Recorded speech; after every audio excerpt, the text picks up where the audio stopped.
कभी ऐसा लगता है कि अपनी टीम अपनी पूरी क्षमता तक पहुंच ही नहीं पा रही, और अगर नहीं तो इसका जवाब शायद वहां है ही नहीं जहां हम सब ढूंढ रहे हैं। तो आज हम एक ऐसे पावरफुल कॉन्सेप्ट को समझने वाले हैं जो टीम की परफॉर्मेंस को पूरी तरह से बदल सकता है, उनकी असली काबिलियत को अनलॉक कर सकता है। ये लीडर्स के लिए एक बहुत ज़रूरी गाइड होने वाली है। सोचिए, एक बेहतरीन टीम बनाई है, ए प्लेयर्स, टैलेंट और काबिलियत से भरी हुई, लेकिन फिर भी एक पॉइंट पर आकर ग्रोथ जैसे रुक सी जाती है। टीम चैलेंजेस के सामने बिखरने लगती है। ऐसा क्यों होता है? ये एक बहुत ही फ्रस्ट्रेटिंग पहेली है ना? और ज्यादातर लीडर्स इसका सामना करते हैं। अक्सर इसका जवाब एक छिपे हुए विश्वास में होता है, एक ऐसी अदृश्य दीवार, एक फंडामेंटल माइंडसेट जो इस ठहराव की असली जड़ है। तो चलिए इस ठहराव की बिल्कुल जड़ तक चलते हैं। इसे कहते हैं द टैलेंट ट्रैप।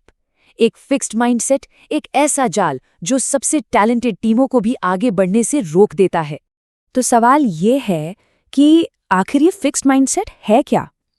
देखिए, ये वो पक्का विश्वास है कि हमारी काबिलियत, हमारी इंटेलिजेंस, ये सब पत्थर की लकीरें हैं, जन्म से तय हैं और बदल नहीं सकते।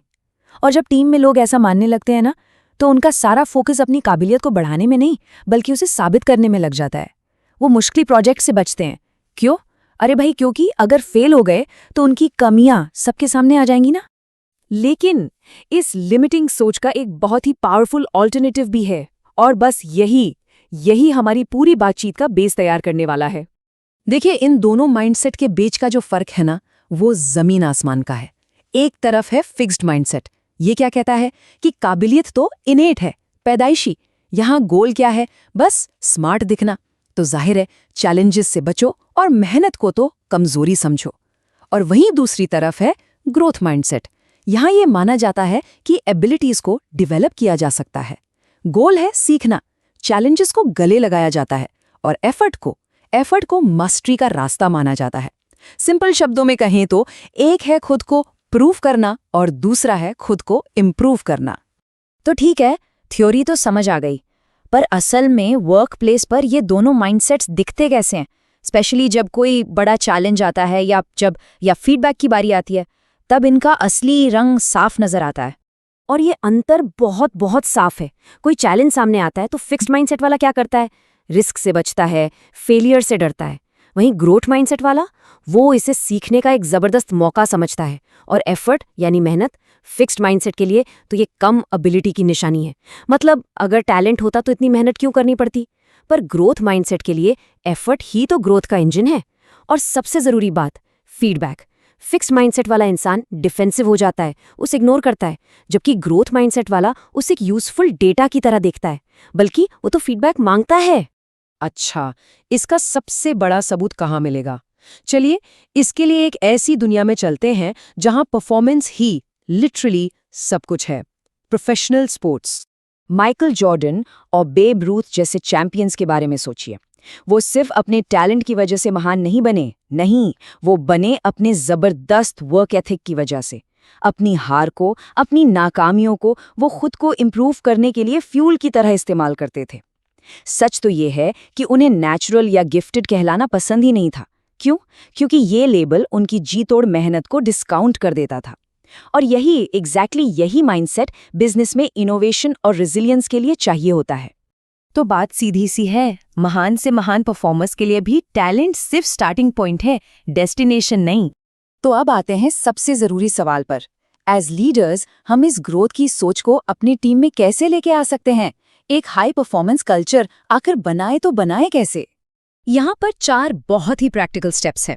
पहला, चैलेंजेस को टीम के डेवलपमेंट के मौके की तरह फ्रेम कीजिए। दूसरा, सिर्फ रिजल्ट की नहीं, प्रोसेस, स्ट्रैटेजी और एफर्ट की तारीफ कीजिए। तुम तो इसमें नेचुरल हो कहने के बजाय ये कहिए, इस प्रॉब्लम को सॉल्व करने की तुम्हारी स्ट्रैटेजी ब्रिलियंट थी। तीसरा, जब कुछ गलत हो तो उसे सीखने का एक पल मानकर रेजिलियंस मॉडल कीजिए।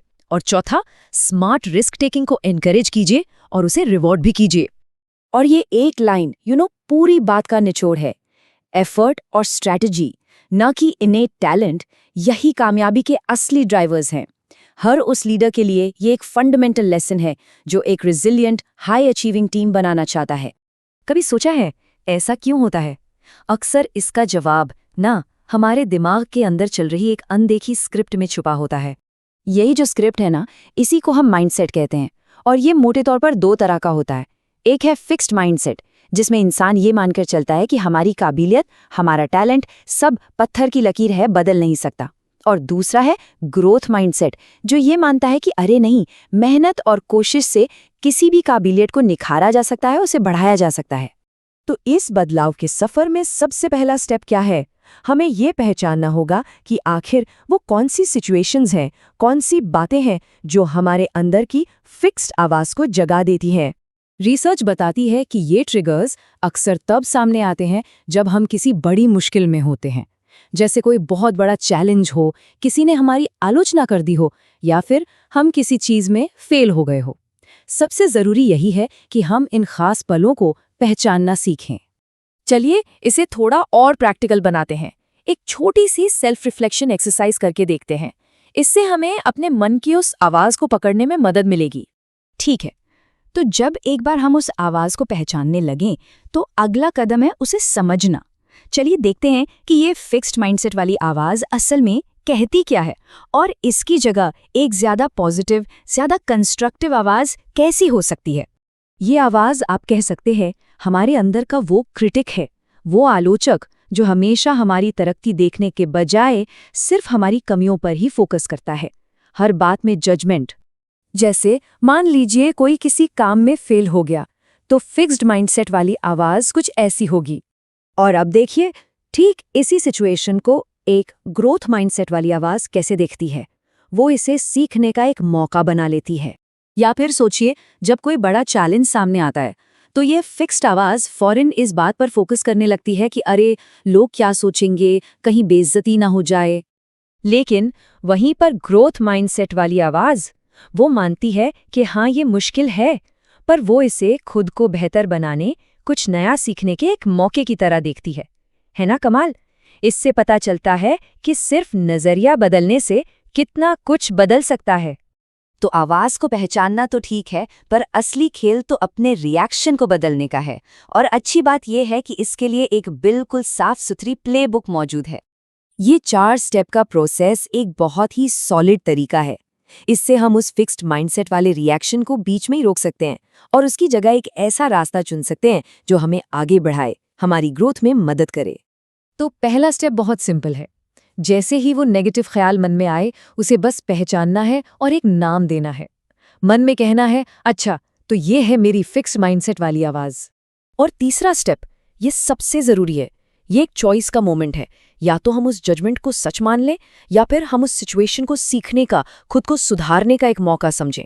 मतलब इसे एक फाइनल वर्डिक्ट की तरह नहीं, बल्कि एक फीडबैक की तरह देखना है। यहाँ एक बात समझना बहुत जरूरी है, ये कोई एक दिन में होने वाला जादू नहीं है, कोई स्विच नहीं है जिसे ऑन ऑफ कर दिया। ये एक सफर है, एक प्रोसेस है जो चलता रहता है। असली मकसद फिक्स्ड माइंडसेट को पूरी तरह खत्म करना नहीं है, क्योंकि शायद वो आवाज कभी न कभी आएगी ही। असल मकसद है उसे मैनेज करना सीखना, ये समझना कि वो आवाज तो रहेगी, पर कंट्रोल हमारे हाथ में है। और यही सबसे बड़ी सीख है। हम अपने बारे में जो सोचते हैं, जो मानते हैं, वो सिर्फ ख्याल नहीं होते, वही हमारी जिंदगी का, हमारी काबिलियत का ब्लूप्रिंट बन जाते हैं। तो सवाल ये है कि हम अपने लिए कौन सी कहानी लिखना चुनते हैं। जब हम जानबूझकर ग्रोथ माइंडसेट को अपनाते हैं, तो हम अपनी कहानी के राइटर खुद बन जाते हैं। हम अपने लिए एक नई, ज्यादा बड़ी और बेहतर कहानी लिख सकते हैं।